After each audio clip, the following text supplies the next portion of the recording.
believe that this week's project is created with this and this? The time-honored trick of the Botanical Board, an alternative to today's Candelabra, with simple construction tips here at JTV. So let's start constructing our Botanical Board. The basis of the Botanical Board is a regular 2x4. It can be any length that you'd like it to be. I usually pick up the cheapest one because we're going to cover it all up throughout this process. Our first step is to put a few nails into our 2x4. I pick up some large nails, and it's always good to have one on the end.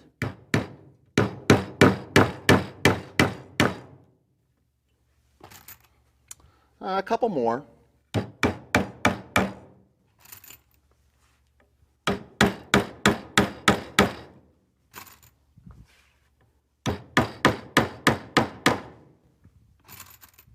And another one on the opposite end.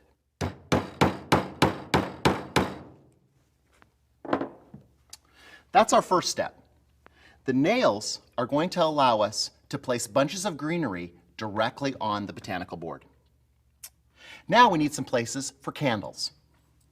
I'm using the handy Andy candle holders, and what we'll do is we're going to cut the back off of those holders. So I just use my nippers to cut along and smooth out the back. Again, just taking that and cutting on all four sides of the arrow. We'll do about 6 of those.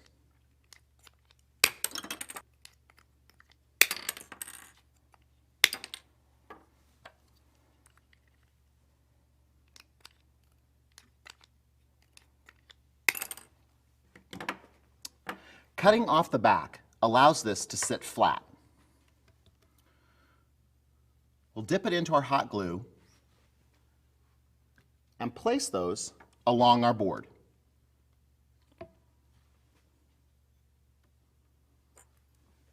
We can place these wherever we'd like. We might want 2 close together, one by itself down here,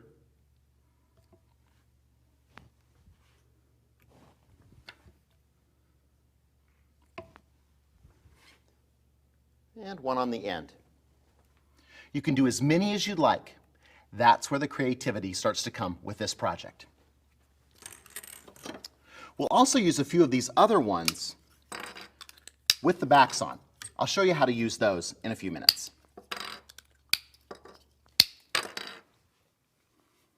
The next part is adding our foam.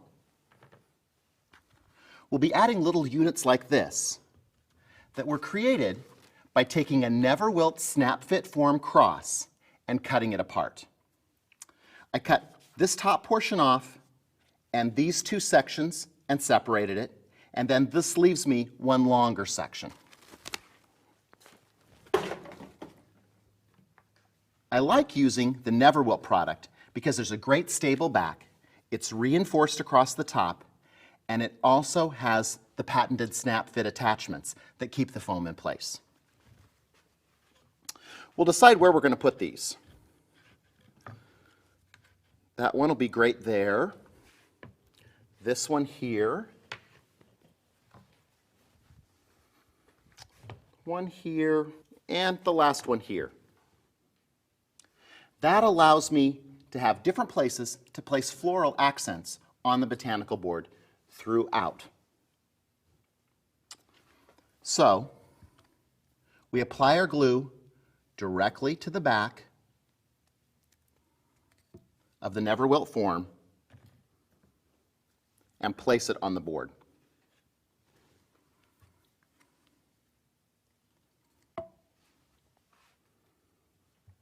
You'll notice that I pre-soaked these portions.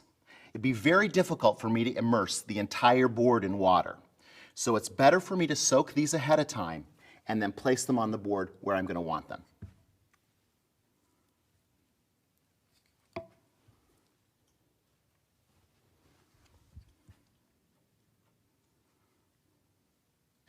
I always make sure that I use a good quantity of glue too, to make sure that the product's secure where I place it.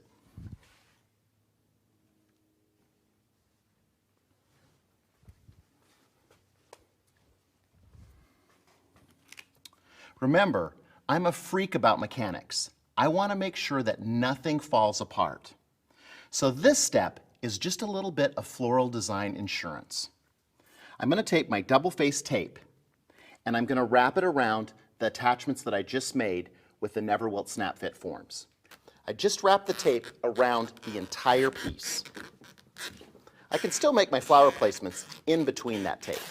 This is just to ensure that that whole piece doesn't come off. The snap fit forms are allowing my foam to be secured to the back part. I can place this right over the snap fit connection itself and wrap the tape all the way around the board. Tape is a really inexpensive commodity for us, so making sure that I use this on here to ensure that it's not going to fall off is a fast, easy, and inexpensive way for me to ensure my design is secure. So all of my pieces are securely in place.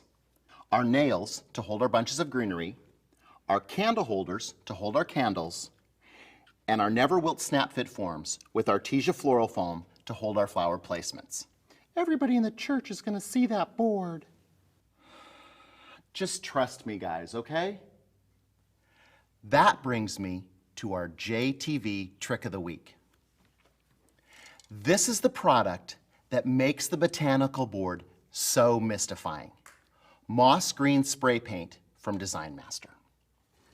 We're going to coat the entire board, our nails, our candle holders, even the bases of our Never Wilt Snap Fit forms with moss green spray paint. That will allow this entire base to disappear as we're creating the floral product. We take our moss green spray paint, aim it towards our black spot, give it a good shake, and start to paint our entire board.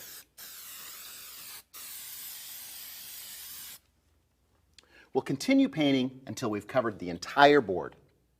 It took almost a full can of Moss Green Design Master, but we've covered the entire board itself and all of our mechanics. Now, in thinking about this botanical board, it'll be a replacement for a candelabra, something that's very disposable. So the board itself will run across an altar or possibly even a pew rail. We'll have foliage that will drape down from our nails. We'll have candles in our candle holders. And we'll have flowers in between. So the botanical board will take the place of our candelabra. Now let's look at our placements on the botanical board itself. Using the nails, we have a couple different ways to add our foliage. By using a bunch of bear grass that still has the rubber band around, we'll place that directly on our big-headed nail. It's a great way for us to have a vertical placement of foliage on our botanical board. If we wanted a cascading placement, we can do that with a bunch of greenery like this. This is a full bunch of plumosa. We can spread it out a little bit. We're still leaving our rubber band on, our entire bunch, and we'll place that bunch directly on our big-headed nail. That's going to hold that in place and allow the plumosa to cascade down towards the floor. It also helps cover up different areas of our botanical board. But remember, wherever that botanical board is showing through, it's the exact same color as our foliages. We can also make foliage placements directly into the foam itself to help us cover up other aspects of the botanical board.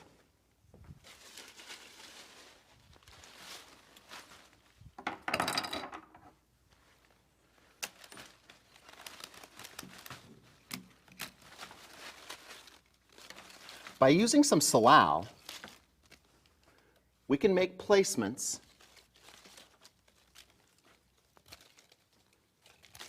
that head over to cover up our rubber bands, to cover up our candle holders, to cascade down in front slightly, or also to extend over and back. It's adding all of our elements and principles of design into one linear arrangement. So let's take a look at adding our candles. I like to add the candles now so I can be completely conscious of where that flame's going to be when I'm creating the floral design. We can add those directly into our candle holders. Now in this case, this candle holder would be far too close to these vertical pieces of bare grass. That's not going to be a good placement for this. That's why we kept these extras with the backs on them. In that case, we place that on our candle, and we can place our candle over here into our floral arrangement, far away from our greenery. If I need to go in and trim back a few of these pieces, just so they're not near my flame, I have the opportunity to do that right now when I'm constructing it. Making the other placements along our board, or also making these placements directly in to the foam itself. So we have different opportunities to use them. Now also, remember, if your church has restrictions on open flames, this will not be an opportunity for you. But also remember, this could be great in a hall or on a mantle for a special event in a home. You have a lot of different opportunities to use this. And remember, you can make it any length you want to. So it can be shorter or longer, whatever you need. When I have a really big one that I need to do, I generally do 2 or 3 small ones so that I can carry them in and set them next to one another. Now it's time for us to add our floral placements. Depending upon what we're going to do, we'll want to decide if we want this to be lower or higher. In this case, we're thinking about using it in a church. So I'm going to use some tall linear placements.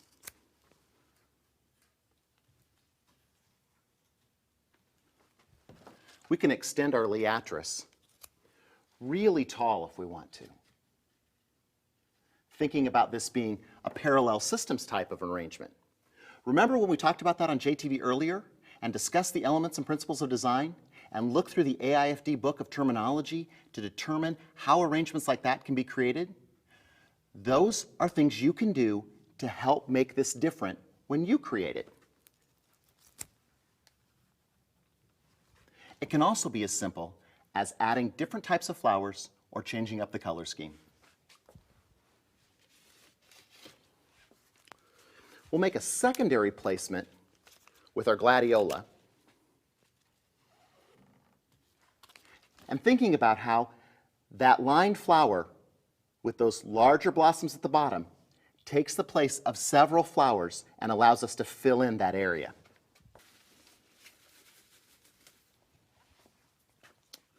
We can also use product like larkspur and bring it out towards the front of the design.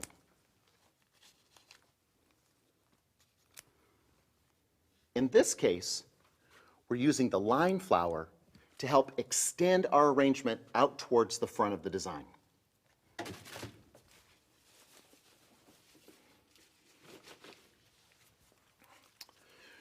We can use these beautiful Florigine carnations as our focal emphasis,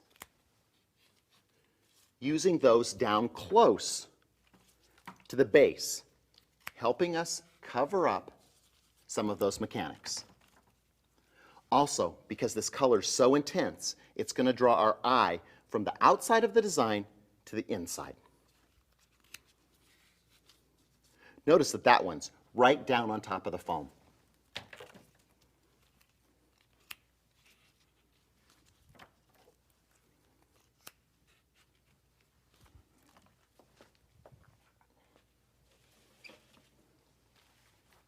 We'll also add some of the spray carnations from Florigene as well. And we're repeating that same pattern, helping re-emphasize the placements that we made with the other Florigene carnations.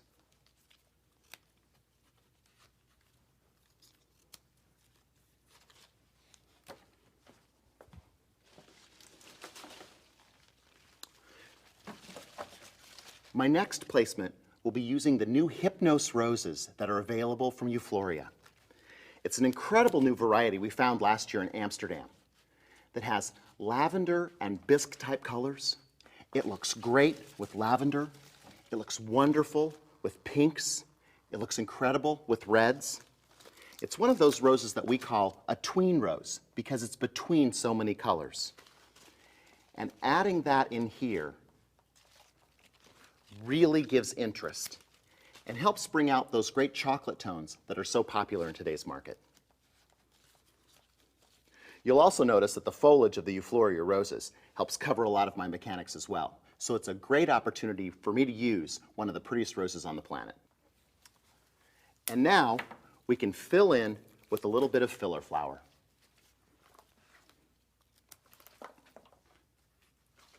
I love using spray asters for this. This is part of the Mardi Gras spray aster collection from Esmeralda.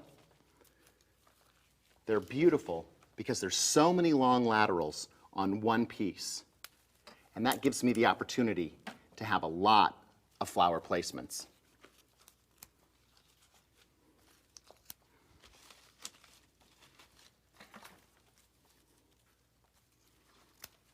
We'll extend one more piece over here to help us get closer to that bear grass placement. And a little bit underneath to bring that over and start to have a cohesive appearance. So you get the idea. Let me go ahead and finish this off and show you what it looks like completed. And we're back. We've got all of our flower placements in. The final thing we need to do is add ribbon. And we'll add it just the way we always do on JTV, using our Koei wood pick and our sheer ribbon. Taking the lengths of ribbon and just pressing them down in to the Artesia floral foam.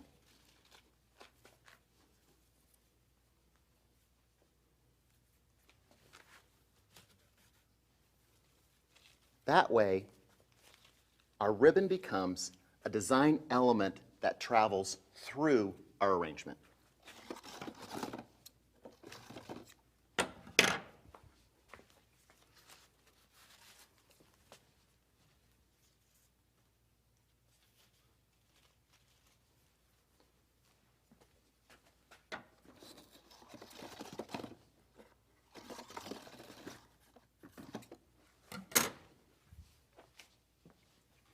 Again, just taking our stick and pushing that directly down into the floral foam.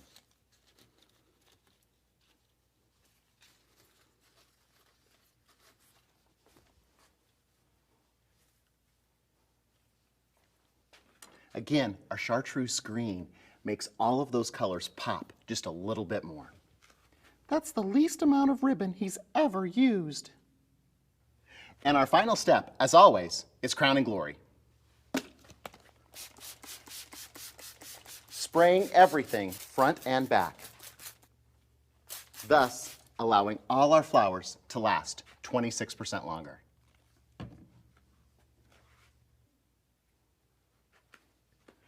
So what did we learn today? We learned that the Botanical Board can cause a sensation at your next special event. With all sorts of alternatives, you can create your Botanical Board in any fashion that you like. Maybe yours is just greenery and flowers, or maybe one that's just greenery. You get to decide with your creativity. The other great thing about the Botanical Board is the small amount of product that went into constructing the mechanic itself. That makes it completely disposable. My special thanks to Ralph Null for his inspiration for the Botanical Board. This week, I'm headed to Hayward, California, and the Greenleaf branch, where I'm going to do a demonstration about a comprehensive retail florist solution. That's right. All you have to do is ask. The Arrangement Solution Kits. Until next week, keep having fun with flowers.